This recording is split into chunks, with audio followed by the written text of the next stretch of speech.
Ay, cuán desolada se encuentra la que fue ciudad populosa. Tiene apariencia de viuda la que fue grande entre las naciones. Hoy es la esclava de las provincias, la que fue gran señora entre ellas. Esto es Lamentaciones, libro de Lamentaciones 1:1.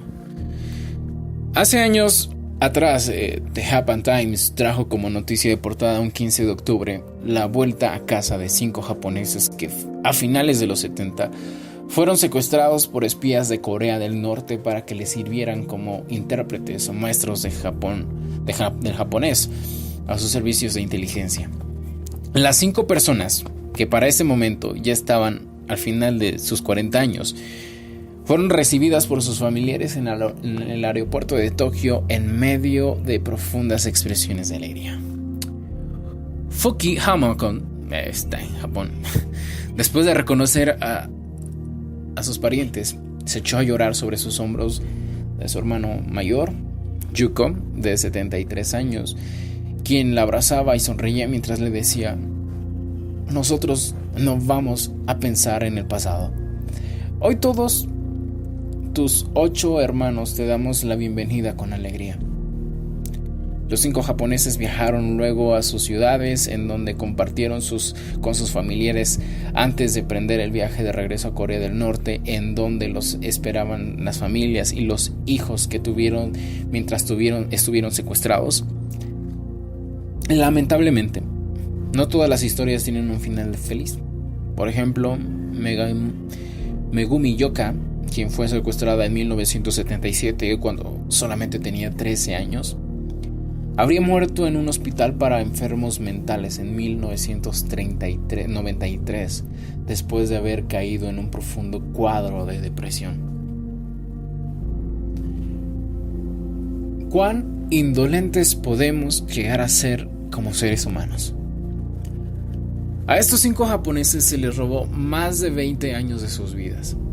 Se los usó como esclavos y tuvieron que vivir existencias muy distintas a las que ellos hubieran deseado. Me imagino lo doloroso que debe haber sido para estas personas el no poder comunicarse con los suyos, el pensar que era muy posible y que sus parientes los daban ya por muertos. ¿Cuántos años de incertidumbre y angustia al no saber qué se les deparaba el mañana, no saber qué es lo que iba a pasar, viviendo en medio de un pueblo que no era el suyo y viendo los años pasar sin que haya la más mínima esperanza de volver a sus familiares? Ese mismo sentimiento debe haber sido el de aquellos que fueron llevados por Nabucodonosor al exilio, encadenados y derrotados. Los judíos habían caído y solo una amarga desesperanza estaba poblado en sus corazones. Con mucha razón, Jeremías, el profeta desoído, escribió las lamentaciones al compartir con sus compatriotas las desventuras de una derrota ampliamente anunciada, pero que ellos se negaron a oír. Pero aún se negaron a cambiar de actitud ante la palabra de Dios. El canto del profeta señala el profundo dolor por la devastación de Judá, cuyo símbolo era la ciudad de Jerusalén. La ciudad de David, el hogar del templo de Dios, estaba en ruinas. Para los judíos, esos lugares eran ya solo recuerdos de una época de libertad y prosperidad que pronto habría pasado y había quedado en el pasado. ¿Cuál fue la causa de su caída y su fracaso?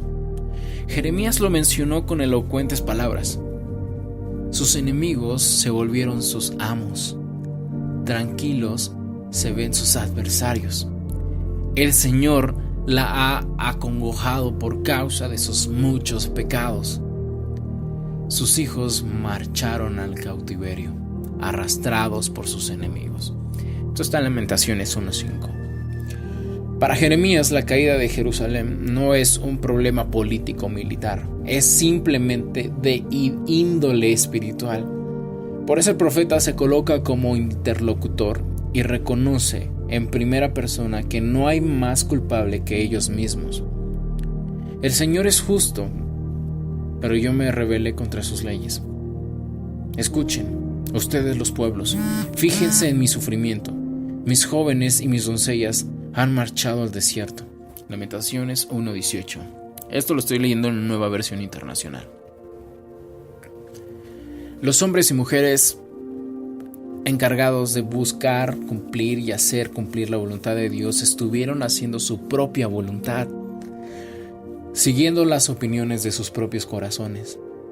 No fueron capaces de percibir las verdades en las palabras de Dios, en la evidencia tangible de las circunstancias por las que estaban atravesando. No pudieron percibir que su ingenua y vacía religiosidad ya se oponía a la milenaria ley de Dios que Él había establecido para el bienestar de su pueblo. Ellos no se dieron cuenta de que los fuertes cimientos de Jerusalén estaban carcomidos en la misma base. Estaban tan enceguecidos y sordos que no fueron capaces de ver y oír con entendimiento las nefastas consecuencias de sus acciones. En definitiva, ninguna de sus estrategias ni los buenos deseos de sus gurús populares surtió el efecto para evitar su propia caída. Lamentaciones 2:14 dice: tus profetas te anunciaron visiones falsas y engañosas. No denunciaron tu maldad, no evitaron tu cautiverio. Los mensajes que te anunciaban eran falsas patrañas. ¡Qué fuerte! Al final, el Señor simplemente cumplió su palabra. No sucedió nada sorpresivo, tampoco de un plumazo, ni de la noche a la mañana, sino que Él tomó la precaución de ir advirtiendo, notificando y señalando cada paso que Él daba y cada consecuencia que los actos de Judá traían consigo.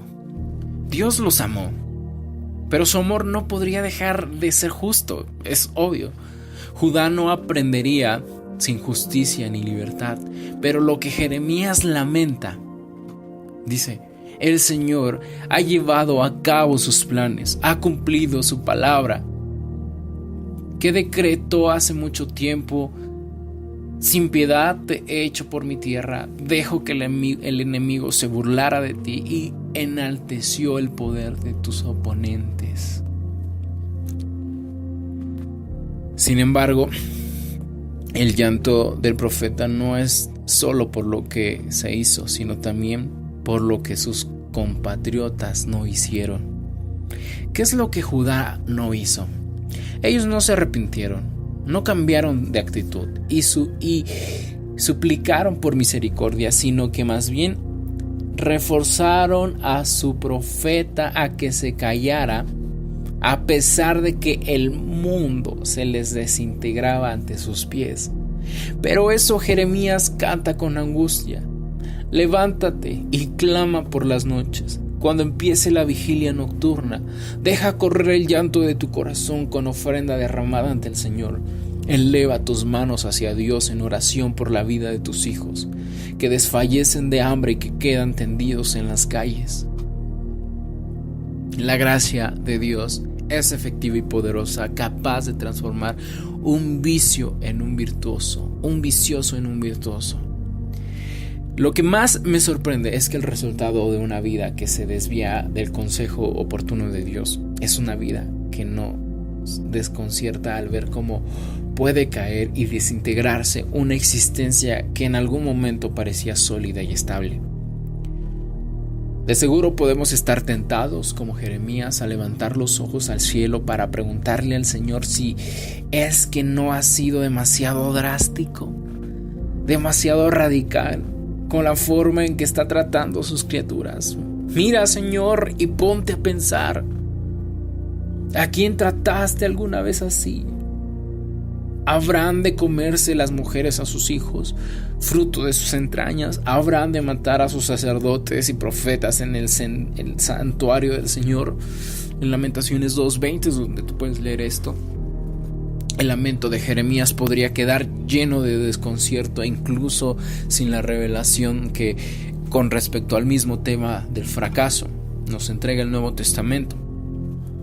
El Señor ya no está trabajando con pueblos, sino con individuos a los que sigue llamando amorosamente para evitarles la esclavitud de su propio destierro. De hecho, el apóstol Pablo también dio testimonio de su propia devastación.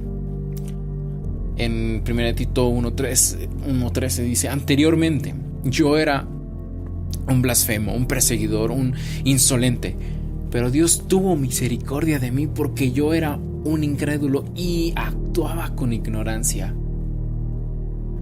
¿Pueden ustedes notar cuál es la diferencia entre este judío con sus antepasados exiliados en Babilonia? Pues la diferencia estriba en que Pablo no se negó a ocultar su realidad espiritual como lo hicieron sus antecesores. Este mensaje es digno de crédito y merece ser aceptado por todos. Que Cristo Jesús vino al mundo a salvar a los pecadores, de los cuales yo soy el primero. Pero precisamente por eso Dios fue misericordioso conmigo, a fin de que en mí, el peor de los pecadores, pudiera Cristo Jesús mostrar su infinita bondad. Así vengo a ser ejemplo para los que, creyendo en Él, reciban la vida eterna. 1 Tito 1:15 al 16. Mientras no reconozcamos que nuestros lindos y delicados vicios son pecados delante de Dios, nunca podremos deshacernos de ellos. Los judíos del exilio se parecen mucho más a nosotros de lo que quisiéramos aceptar, porque se caracterizan por no permitirse ningún cambio personal y reconocer algún tipo de defecto. No lo reconocen. Somos expertos justificadores de nuestras propias manías y debilidades. Seguramente, al igual que yo, debes haber escuchado o pronunciado frases como estas: mira, yo sé que soy un gran ocioso y no pienso cambiar. Así soy, así me conociste. O nadie mejor que yo para conocer lo tremendo de mi vocabulario, pero tienes que aceptarme como soy. O así soy, infinidad de frases. Nunca negaría que no sé perdonar. Soy rencoroso, lo admito. Soy por naturaleza muy desordenado y así es como tienes que aprender a quererme. Y muchas otras justificaciones similares. Hoy en día tendemos a alabar esta supuesta sinceridad. Pero lo malo de esta frase es que actúan como cuñas y barreras que impiden eliminar los malos hábitos para más bien aceptarlos y aprobarlos como parte de una personalidad inconmovible que no debe ser cuestionada, sino por el contrario, aceptada y hasta alabada. Es por esa razón que Pablo confiesa delante de su querido y joven discípulo, o sea, Timoteo, que todo lo que ha conseguido cambiar en su vida es producto de la gracia de Dios. Producto de la gracia de Dios. Una gracia efectiva y poderosa que es capaz de transformar un vicioso en un virtuoso.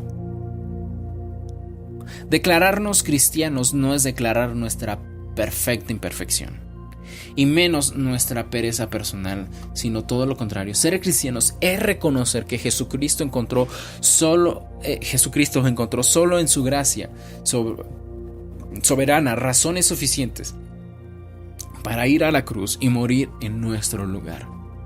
Si siendo cristianos justificamos nuestras deficiencias y falencias personales, estamos negando el poder de Jesucristo y la razón de su obra sustitutoria. El Señor vino a salvar a los pecadores y no a excusarlos. Por eso alguien dijo con justa razón que la sangre de Jesús lo único que no puede limpiar son las excusas. La palabra de Dios es semilla de vida para construir un futuro seguro y una poderosa herramienta para levantarse de nuestro propio fracaso. ¿Cuáles serán nuestros posibles fracasos futuros producto de nuestras rebeldías presentes? ¿Hasta qué punto estamos desoyendo la voz de Dios y por lo tanto desviamos de Él el camino seguro? ¿Cuál porcentaje de las decisiones de nuestra vida son tomadas a la luz de la palabra de Dios? ¿Y cuál porcentaje a la luz de los consejos humanos o a la voz de nuestra propia opinión? Escucha la voz.